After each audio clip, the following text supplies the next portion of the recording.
ሰፕራይዝ አደረጋት። ቀለበት ኬክ ውስጥ በመክተት ኬኩን ሲያገርሳትም ቀለበቱን ስታገኝ እጅግ በጣም ተደስታ ትገኛለች። ወይዘሮ ሮማንም ዶክተር ፋኑኤልን እያስፈራራችው ትገኛለች። እናቱን በማገት ውጤቱን የማትቀይር ከሆነና ወይዘሮ ዝናሽንና አቶ ሌኩን የማታሳምናቸው ከሆነ እናትን ተሰናበታት እያለችው ትገኛለች። ዶክተር ፋኑኤልም እጅግ ግራ ቢጋባም እንግዲህ ውሳኔውን ወስኖ ወይዘሮ ዝናሽን አሳምኗት ይገኛል። ሪችም ኤርሚያስን እንደምታፈቅረው ነግሯው ስላልተቀበላት ወደ ሱሳ ተመልሷ ትገኛለች። ኤርሚያስም እንግዲህ ዛሬ ላይ እጅግ ግራ ቢጋባም ኤሚን ሰፕራይዝ አድርጓታል። ሆኖም እንግዲህ ወይዘሮ ሮማን ቀጥታ ወደ ዶክተር ፋኑኤል ቤት በመሄድ ነበር ያስፈራራችሁ። ሰላም ሰላም! ውድ የተከበራችሁና የተወደዳችሁ የማራኪ ቤተሰቦች ሰላማችሁ ባላችሁበት ዓለም ዳርቻ በጥፍ ብዝት ይበልላችሁ እያልኩኝ ናሆምን ድራማ ቀጣዩን ይዤላችሁ መጥቻለሁ። ወይዘሮ ሮማንም ዶክተር ፋኑኤልን ገብታ እያስፈራራችሁ ሳለ ነበር ክፍሉ የተጠናቀቀው። ወይዘሮ ሮማንም ውስጥ ከገባች በኋላ ዶክተር ፋኑኤል እማዬ እያለ ሲገባ ወይዘሮ ዝናሽ ነበረች። ወይዘሮ ሮማንም እንግዲህ እሷን ሲያት ይደነግጥና አንቺ ሴትዮ ከዚህ ምንድን ነው መሰሪው በማለትም ይጠይቃታል። እናቴ የታለች በማለት ሲል እናትን አትርፋ አታገኛትም፣ አሁን ቁጭ ብለህ እናውራ ብላ ትለዋለች። እሱም ከአንቺ ጋር ምንም ነገር የማውራው ነገር የለም፣ ምንድነው የምትፈልጊው በማለትም ይናገራታል።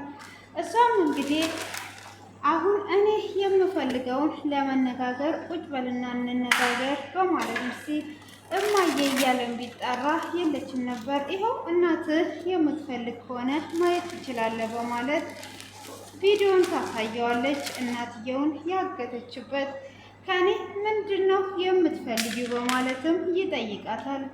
እሷም ከአንተ የምፈልገው አንተ ጋር ሕክምና አደርጋለሁ፣ ሕክምናውን ምርመራ ካደረግክ በኋላ ውጤቱን ቀይረ ወይዘሮ ዝናሽንና አቶ ሌኩንን ታሳምናለህ ብላ ትለዋለች። እሱም እጅግ ይደነግጥና በፍጹም ይሄንን ነገር አላደርግም እያላት ይገኛል። ይሄንን ነገር በፍጹም አላደርግም ብሎ ሲላትም እናትህን የማትፈልጋት ከሆነ ተሰናበታት፣ እኔ ማን እንደሆንኩኝ ቢያንስ ሳትሰማ አትቀርም። እኔ ሮማን የፈለግኩትን ነገር ሳላሳካ የምቀር አይደለሁም በማለትም ትነግረዋለች። እሷም በምትነግረው ሰዓት በዛኑ ሰዓት አምላክ ድንገት ትመጣለች። እሷም ድንገት በመጣች ሰዓት እንዴ እጅ ሴትዮ እዚህ ምንድን ነው የምታደርገው በማለትም ጥያቄ ስጠይቅ ብቻ ሚስቴ ያልካት እቺ ናት እንዴ በማለትም እኔና አንተ የተነጋገርነው ነገር ሚስጥር ነው፣ ይሄንን ብትናገር ብላ እንግዲህ ባይኖቿን በአፏን ማስጠንቀቂያ ሰጥተው ትሄዳለች። አምላክ ዶክተር ፋኑኤልን ምንድን ነው እሱ እቺ ሴትዮ እዚህ ምንድን ነው የምትሰራው ንገረኝ ብላ ብትለውም እሱ ምንም ነገር አትሰራም፣ ሕክምና ፈልጓ ታክማ እየሄደች ነው። አይ ሴትዮዋ ከአንገት በላይ ስለሆነ የታመመችው በደንብ አድርገህ አክማታል ወይ ብላ ትለዋለች። እሱም አዎ ብሎ ይላታል።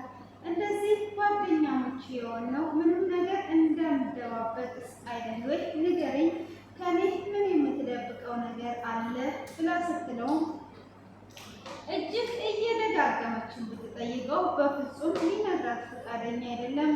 ምንም ነገር የለም ሕክምና ነው የመጣችው በማለትም ይመልሳል። እንዴ አንቺ ወደ ቤት ሄዳለሁ ብለሽ አልነበረ ወይ? ምን ልታደርጊ ነው የመጣሽው ብሎ ሲላትም እኔማ የመጣሁት እናት ደውላውልኝ ነው። እናት ደውላውልኝ ቤት ስመጣ ያገኘሁት ሴጣን ነበረ ብላ ትላለች። እንዴ እማዬ ላንቺ ደውላልሽ ነበር ብሎ ሲላትም አዎ ደውላልኝ ነበረ በማለትም እንግዲህ ስትናገረው እሱም አሁንም ደግሞ ብትጠይቀው ሊነግራት ፈቃደኛ አይደለም። ታዲያ እናትህ የት ነው ያለችው ብላ ስትልም ጓደኞቿ ጋር ሄዳለች። እርሷን ሲያት በማለትም ይናገራል። የሆነ ነገርማ አለ ፊት ራሱ ያስታውቃል ብላ ብትለውም ምንም የተፈጠረ ነገር የለም አሁን ተይኝ ብሎ ይላታል። እሷም የተፈጠረ ነገር አለ በፍጹም አልተውሽም ብላ ትለዋለች። እሷም እንደዛ በምትለው ሰዓት እንግዲህ የማትናገር ከሆነ እኔ ራሴ እናት ጋር ደውዬ እኮ ማረጋገጥ እችላለሁ በማለት ወደ እናትዬው ልትደውልም ስትል እንዳትደውይ በፍጹም ይላታል።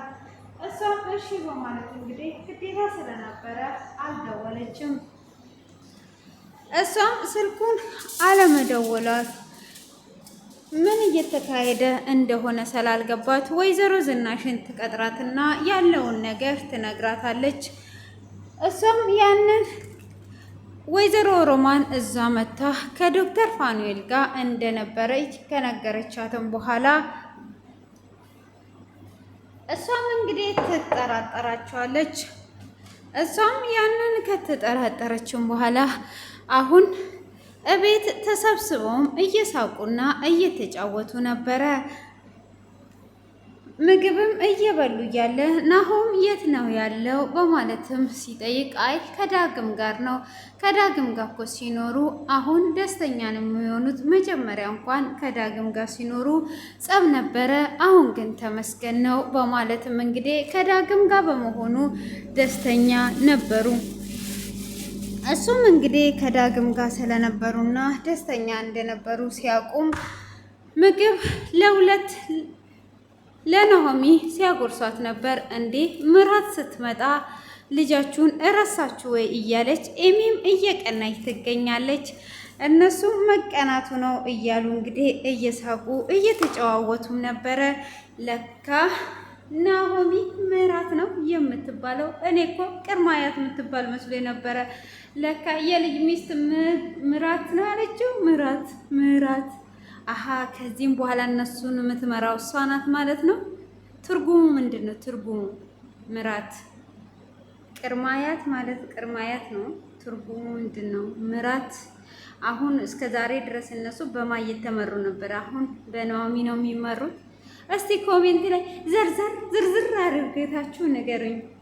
እንዴ ምራት ማለት ሌላ ስም የላትም ነበር እንዴ? ሌላ ስም እንደዚህ ዝናሽ ወርቅ፣ ፈሰሰሽ ወርቅ ምናምን አላሏትም? እሷን ለምንድን ነው ቀርቷል እንዴ እሱ ነገር?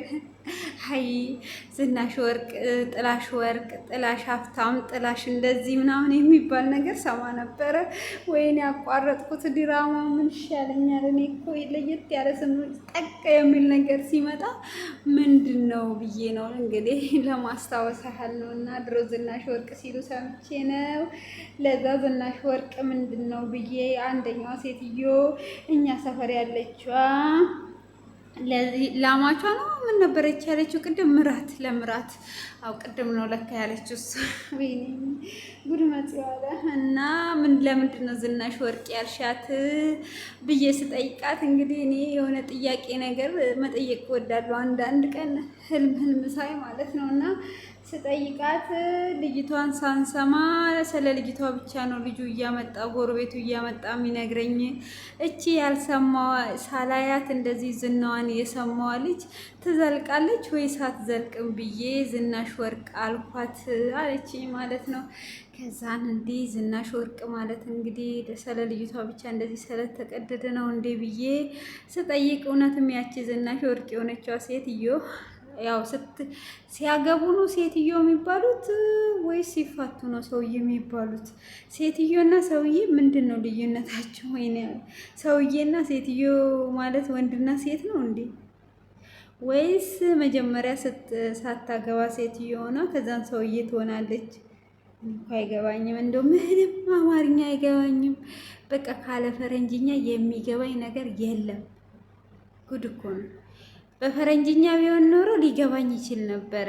የሆነ በቃ ወይም በጥብጠው ቢያጠጡኝ ሊገባኝ ይችል ነበረ። ግን ሴትዮ ሰውዬ ሲባባሉ ሰማለሁ። ከዛን እንግዲህ ዝናሽ ወርቅዬዋ ስትመጣ እኛ ሰፈር ያለችዋ መደባደብ ነው። የታባ ገባ፣ የት ነበርክ፣ ማንን ነበር የምታወራው እያለች ጭንቅላቱን መታው። ልጁ ጭንቅላቱን አዙረው ዝናሽ ወርቅ ሆና በሳምንቱ ተበታተ ተበታተኑ ማለት ነው። እዛ ዝናሽ ወርቅ የሚለው ስም ጥሩ አይደለም ማለት ነው ብዬ አሰብኩኝ እኔ እና እኔ ማሰቢያ ሳይሆን ወደ ድራማው እንመለሳለን። ምን ላይ ነው ያቆምነው? እንግዲህ ወይዘሮ ዝናሽ ለሁለትም ራሷን ሲንከባከባት ባልና ሚስት አይቼ ነው እኮ ዝጊዮ ወይ ጉድ መጽው አለ። እዛን እንግዲህ እንቀጥላለን። ችግር የለውም አለው እንቀጥላለን። ምንም የማንቀጥለው ነገር የለም። አሁን እንግዲህ እነሱም እንደዛ ሆኖ ሳለ እነሱን ግደሏቸው እዛ ጋር በቃ 4 ነጥብ። ያው ተንከባከቧት ብላችሁ ያዙ። ግን እዚህ ጋር ናሆሚ ገና ሳታገባ እንዳንል ባለፈው ለካ ሰርግ በልተናል። ወይኔ አሁን እየቀናች ነው እንግዲህ ናሆም እንግዲህ እዛ ጋር ጅንጀና ጀምሯል። የምታስታውሱ ከሆነ ከከንዶራ ጋራ ጅንጀና እናቱን ለማግኘት ረሳሁትን አገኘው ፓፓያው እናት ተበስሏል። ድንገት ዞር ስል እኮ ፓፓያው አገኘሁት። ወይኔ አገኘው እንኳን ተመኘው አለ። አያችሁ ፓፓያውን አገኘሁት። አልጠፋም ግን እኮ ረስቼው ነው እንጂ አልጠፋም። የት ይጠፋል? እኔ እያለሁ ወዴት አባቱ ነው የሚጠፋው? እኔን ትቶ ወዴት ይጠፋል? እኔ እኮ ከዛን ወይኔ ድራማ ሆኖ ቀረ። ወይኔ ጉዴ! ድራማው ራሱ ድራማ ሆኖ ነው የቀረው። አይገርማችሁም? ገና እኮ ምንም ነገር ገና አልጀመርንም። እኔ ድንገት ፓፓያውን ሳየው ረስቼው ነበረ። እኔ ሞትር ስት ያደርገኝ እኔ ፓፓያ እንደምሞት ከረሳኝ እኮ ችግር ነው። አረጅጄ ከጃጀውም እኮ አስቸግራለሁ። እኔ እኮ ያሳስበኛል። ምንም ማሳስበኝ ነገር የለም። እና ከንዶራን እየጀነጀነ ነው። አሁን ከንዶራን ጀንጅኖ ማነው ኮማንደሩን ልጅ ሊያገባ ነው ወይስ ምንድን ነው? ለምንድን ነው እሱ የሚጻጻፈው? ሚስት ካገባ በኋላ እናቱን ካገኘ አገኘ ነው፣ ካላገኘ እናቱን ፎቶ ብትናድርጎ አያስፈልግም እንዴ? እኔ ራሱ እኮ አይቻት ነበረ ኮማንደሩ ቤት እንዳለች። እኔ ራሱ ቀጥታ ወደ ኮማንደሩ ቤት ድረስ ይዤ እሄዳለሁ። እኔ ኮማንደር ፖሊስ ምናምን አልፈራም። ስለዚህ ቀጥታ ይዤ ሄጄ አገናኛቸው ነበር። ለምንድን ነው እሱ ከንዶራን የሚጀነጅ ነው? ከንዶራን እኮ የጀነጀናት ነው። ከዛን እንግዲህ ትዳር ጥርጣሬ ገባበት። ያ ሁሉ ሰርግ በልተን ጨፍረን የምን ጥርጣሬ ነው? ግን ደግሞ ያልጠረጠረ ተማልጠረ ሲባል ሰምቼ ነበር የሆነ ሰዓት ላይ። እንግዲህ ከየቱ ጋር ነበር ያቋረጥኩት? አሁን እሷ እንግዲህ እየቀናች ናሆሚና ኤሚ ቁጭ ብለው አንቺ እንኳን ምን አለብሽ ከምትወጁ ሰው ጋራ በአንድ ጣራ ውስጥ ተቀምጠሻል። በሁለት ጣራ ውስጥ ነው እንዴ ከሚቀመጡት? ከዛን ተቀምጠሻል እኔ ነኝ እንጂ ብላ ትላታለች። አይ ብለሽ ነው እንዴ? አሁን እኮ ናሆም ሴት እያወራ ነው መሰለኝ፣ ይጀናጀናል። ከኔ የሚደብቀው ነገር አለ፣ ለእኔ ምንም አይነግረኝም። ለማንም ሼር እንዳታደርጉ፣ ሚስጥር ነው እየነገርኳቸው ያለሁት። ሚስጥር ነው። ስለዚህ ለማንም ሼር እንዳታደርጉ ማለት ነው። እና እንደዛ ትላታለች። እሷም እንግዲህ ወንድሟ ስለሆነ በፍጹም ይህንን ነገር አያደርግም። ምን እያልሽኝ ነው ያለሽው ብላ እንግዲህ ወንድሟን እንዴት ትጠረጥረዋለች? እህቷ ስለሆነች እኮ አትጠረጥረው፣ መጠርጠርም የለባትም። እና እንደዛ ትላታለች። ወይዘሮ ማን ነበረች? ኑሃሚ ደግሞ ምናልባት እናትየውን ይሆን ወይ እያለችም እያሰበች ነው። አዎ በቃ ወይ እናትየውን እኮ ሊሆን ይችላል እንጂማ በፍጹም ወንድሜ እንደዚህ አያደርግም ብላ ትላለች። እንግዲህ እሷም እንደዛ ብላት ከወጣች በኋላ እንግዲህ እሷም ፍቅርዬ፣ አንጀቴ፣ ልቤ፣ ወሰኔ እያለች እንግዲህ ማን ነው ይሄ ኤርሚያስን ታወራዋለች። ከዛን መቼ ነው እኔ አንተን ሰፕራይዝ የማደርገው አርግዣለሁ ብዬ ትላለች። ሲጀመር እዛ ቤተሰብ ጋር ሆኜ አርግዣለሁ ብዬ ሰፕራይዝ ማደርግ ብላ ታስካካለች። እንዴት እንኳን ተቆንጥጣ አላደገችም። ከዛን ትላለች ስትል እንግዲህ አቶ ሌኩ ድንገት ይሰማል። አቶ ሌኩም እሳት ጎርሶ ተናዶ እንዴት እንደዚህ ታደርጊያለሽ ብሎ ሲቆጣት ሁላችሁም ታውቃላችሁ እኔና ኤርሚያስ አንድ ላይ መሆናችንን ምናምን በቃ ወዘተ ምናምን ትለዋለች። ከዛን እንደዛ ሳይሆን እንዴት እንደዚህ አይነት ነገር ታደርጊያለሽ? አይ ኦኬ ለካ ሽማግሌ ወጉን ጠብቀሽ ነው እንጂ ከሱ ጋር መሆኔን አልተቃወምክም ማለት ነው አባቴ ለስትል እኔ አንቺ ስቀሽ ነው ማየት የምፈልገው ይህን ሸበላ ይላታል። ያው ሸበላ የምትለዋን እኔ ነኝ ቅመም ነኝ ጨመርኩላችሁ። ከዛን ይላታል ሲላትም እንደዛ ከሆነ በቃ ከሳምንት በኋላ ሽማግሌ ልካል የናሆሚ የሰርጉ ይቀዝቅዝ አያችሁ ሳይቀዘቅዝ ነው ለካ ናሆሚ እየጠረጠረችው ያለችው እና ይቀዝቅዝ ብለን ነው እንጂ ብላት አይ እንደዛ ከሆነ በጣም ጥሩ ነው ብሎ በቃ ያበረታታታል ማለት ነው። ከዛን እንግዲህ ወይዘሮ ሮማንም ዞጥ ዞጥ እያለች ትመጣለች። ከመጣችን በኋላ ያው ዶክተር ፋኑኤልን ካስፈራራች በኋላ በሉ ምርመራው እዚህ እንዲሆን ፈልጋለሁ ብሏ ነበረ። ከዛኑ ምርመራውን እንሂድ ብላ ስትል እንግዲህ ወይዘሮ ሮማን አምላል ቀደም ብላ ስለነገረቻት ዶክተር ፋኑኤል ጋር ሳይሆን የተሻለ ጋር ምርመራ እናድርግ ብላ ስትል ወይዘሮ ሮማን ትደነግጥና ይሄ ዶክተር ፋኑኤል ሄዶ ነው አሳበቀው አይደለ በፍጹም አለቀውም ትልና በውስጧ ከዛን አቶ ሌኩ ደግሞ እንዴ ወይዘሮ ዝናሽ ጫወታ ነው እንዲያሹ ምንድን ነው የምታደርጊው በልጅቷ ስለምንድን ነው የምትጫወቹ ይላታል። እሷም አዎ እውነቱን ነው ለምንድን ነው የምትጫወችብኝ ብሎ ሲል ለአንቺ አስቤ እኮ ነው የተሻለበት ቦታ እንድትሄጂ ብላ ትላታለች። እሷም እንግዲህ እንደዛ ስትላት በፍጹም እኔ መቼ አስመርምሩኝ ያልኳችሁ እናንተ ተላላመናችሁ ነው ብላ ትላለች። እንግዲህ 1 2 3 ይባባላሉ። ከዛ 1 2 3 4 ከተባባሉ በኋላ እሷም አይ እንደዛ ከሆነ ወንድሜ በቃቸው ብላ ትሄዳለች። ከዛን እንግዲህ ድጋሜ ሄዷ ዶክተር ፋኑኤልን ታስፈራራዋለች። እናትህን አትፈልጋትም ወይ? እንዴት ነው ለወይዘሮ ዝናሽ የምትነግራት ብላ ትላለች። እንግዲህ አምላል ናት እንደዚህ ያደረገችው ብሎ እሱም ይናደዳል ማለት ነው። አይ ይናደዳል። ከዛን እንግዲህ ከእንደገና ሄዶ ወይዘሮ ዝናሽን እኔ እኮ የአቶ ሌኩ እንደሆነች አላቅም እንጂ መጀመሪያ ራሱ እኔ ጋ ነው ምርመራ ያደረገችው ብሎ ዋሽቶ እግዚአብሔር ወይ ይቅር በለኝ ብሎ እናቱን ለማውጣት ይላል። ከዛን እንግዲህ እናቴን ልቀቂልኝ በማለት እንግዲህ እናትየውን እያስታወሰ እያዘነ ነበረ። ከዛን ሲላትም እናትን አሁን አለቃትም በኋላ ላይ ደግሞ እኔ ከለቀኳት በኋላ እውነቱን ብትነግራቸው ነገሮች ይበላሻሉ፣ እኔ ሮማን ያሰብኩበት ቦታ መድረስ አለብኝ ብላ ትለዋለች። እንግዲህ ዶክተር ፋኑኤልም ግራ ተጋብቷል። የሪቾ ደግሞ ይገርማል። እንግዲህ ኤርሚያስ ልጁን ኩኪን ፍለጋ ሲሄድ እሷም እንግዲህ እናት የሪች ስም እኮ የሆነ ሰዓት ላይ አልያዝ ብሎኝ በጣም አስቸግሮኝ ነበር። ዛሬ ስለሰከረች ነው እንዴት ተያዘልኝ ስሟ። ከዛን እንግዲህ አሁን ዶሮዬን አጥቤያለሁ። ከዛን እንግዲህ እንትን ነው ዛሬ ሰጀር ስለሆነ በጆሮዬ ላይ ይዤ ነው ያጠብኩት። በጆሮዬ ነው አጠብኩት አይደለም ያልኳችሁ። ደግሞ ነገ ደግሞ በጆሮ አጠበች ብላችሁ እኮ በጆሮአችሁ እንዳታጥቡ። በጆሮዬ ሳይሆን በእጄ ነው ያጠብኩት ማለት ነው። ከዛን አጨረስኩም። ከዛም በኋላ እንግዲህ ምን ላይ ነበር ያቆምኩት? ሪቾ ስክር ብላ ትመጣለች። ኩኩ የታለች? እኔ አፈቅርሃለሁ የኔ ፍቅር ትለዋለች። እሱ እኮ እዚህ ጋር ደግሞ አስረግዞ ነበረ። እኔ እኮ አይ ቀጣይ ላይ ብነግራችሁ ይሻላል። እኔ ራሱ ስለደከመኝ መሳቅ ስለማልችል የሆነ ነገር አውሪ እያለኝ ነበረ፣ ግን ዘለልኩት። ቀጣይ ጠብቁኝ፣ ቀጣይ ላይ በጉጉት ጠብቁኝ። እሱን ነገር ካወራው እናንተ ራሱ ትፈነዳላችሁ በሳቅ ማለት ነው። እሺ አሁን ወደ ከተፋ ከመግባታችን በፊት እንትኑ ወሬውን ልንገራችሁና እኔ ልሰናበታችሁ ማለት ነው።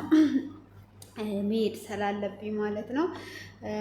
ምን ላይ ነበር ያቆምኩት? አይ ቀልብ እኮ ቀልብ የለም። እንትን ምሳ ሰዓት ሊደርስ እያሰበ ስለሆነ ግዴታ መቀመም አለብኝ እና ርች ታፈቅረሃለች በአንተ የተነሳ ነው ወደ ሱስ የገባችው ብላ አምላለም ሞቅ እያደረገች ነው። እኔ የራሴን ህይወት ጀምሬያለሁ፣ አሁን ከኔ ትራቅ፣ እኔ በፍጹም አልፈልግም ብሎ ይላታል። እሷም እንዴት እንደሳ ካዲያ አንቺ ስታስቢ ኤሚን ትቼ እሷን እንዳገባ ነው ወይ? እኔ እንደዛ አላልኩም ትላለች። እና እንደምታፈቅረው ትነግረዋለች። እንግዲህ ኤሚም ደግሞ ሆቴል አጥሬ ነው ብዙ ነገር አለ መሀል ላይ እሱን ገብታችሁ ብታዩትም ጥሩ ነው። ባታዩትም ይገባቸዋል። መሀል ያስቀሯቸው ነገሮች ይገባቸዋል። ሲጀመር እኔ ገመታችሁ የማይገባችሁ ነገር የለም። ከዛን ምን ነበረ ኤሚም እንግዲህ ሆቴል ይቀጣጠሩና ከኤርሚያስ ጋራ እየተጫወቱ እየተሳሳቁ እንግዲህ አባትሽ ምን አለሽ በቃ እንግዲህ እንደምታውቁት ያወራሉ። ከዛ ኬክ ያዛል። ምንድነው የኔ ፍቅር እንትን ማን ነው ኤርሚያስ ነው። አዎ ስማቸው ደግሞ ተመሳሳይ ነው። መንታ ናቸው። እንዴ ግን እኮ ባልና ሚስት ሊሆኑ እያሰቡ ነው። ከዛን ትለዋለች ዛሬ ልደትሽ ነው ረሳሽ እንዴ እኔ ፍቅር ብሎ ኬኩን ጉርስ ያስደርጋታል። መጀመሪያ ለሚስቴ ብሎ በማንኪያ ነው ያጎረሳት። እኔ እኮ በጭልፋ የሚጎርስ መስሎ ነበረ። ኬክ በማንኪያ ነው እንዴ የሚበላው? እኔ በጭልፋ መስሎኝ ነበር። ከዛም በማንኪያ ሲያጎርሳት እንቅ ያደርጋታል። እንቅ ሲያደርጋት እሷም ደንግጧ ስታየው ወርቅ ነው ሳይሆን ቀለበቱ ወርቂም ቅጠል አላየሁትም፣ ግን አፏ ውስጥ ነው ያለው እና ወርቅ መሆኑን አረጋግጬ እነግራችኋለሁ። ያው እዛው ሰፈር ስላለን ችግር የለውም ለማረጋገጥ። ያው ስላየሁት ትንሽ ነገርኳችሁ። ጫፉን ግን እንዳልሰማችሁ ሆኖ እናንተ ማለት ነው። ከዛን እንግዲህ እሷም ሰርፕራይዝ ሆነች፣ ደነገጠች ምናምን። እንዴ ቀለበት ሽማግሌ ሳይላክ ነው እንዴ የሚታሰረው? ምንድን ነው አልገባኝም። ተቀይሮ ነው እንዴ? ተቀይሯል። ኢትዮጵያ ላይ ምን አዲስ ነገር አለ እንዳለ ለካ ኢትዮጵያ ነው ያለሁት እኔ። ወይኔ እንትን ሲሉ ሰምቼ እኮ ነው ኢትዮጵያ ላይ ምን አዲስ ነገር አለ ብሎ ሲያወሩ ሰምቼ ነው። እና ለማንኛውም ይሄንን ይመስላል። ውድ የማራኪ ቤተሰቦች፣ የምወዳችሁ የማከብራችሁ የኔ አንበሳ ጀግናዎች ምንድነው ሼር አድርጉ፣ አበረታቱኝ ምናምን በቃ እንደዛ እያደረጋችሁ ጥሩ ደረጃ አድርሱኝ እላችኋለሁ። የኔ ቆንጆች እና ቀናችሁ ያማረ ይሁን። መልካም ቆይታ ብያችኋለሁ ውዶችዬ። አመሰግናለሁ። ኪቲር አመሰግናለሁ ብያችኋለሁ። እና አስተያየት ካላችሁ ኮሜንት ላይ አድርጉ። እና ቀለበቱን ከዋጠችውም ቀጣይ ላይ እንገናኛለን፣ ካልዋጠችውም ደግሞ ችግር የለውም ግን ባትወጣው ያዋጣታል። ከዋጠች እኮ ችግር ነው እንዴ? ያ ሁሉ ብር አውጥቶ ውጧ ደግሞ ችግር አይደል እንዴ? ብሩ ራሱ አሳዝናትም እንዴ? እንዳትውጥ እንትን ጸልይ አድርጉ። ምንም ችግር የለውም።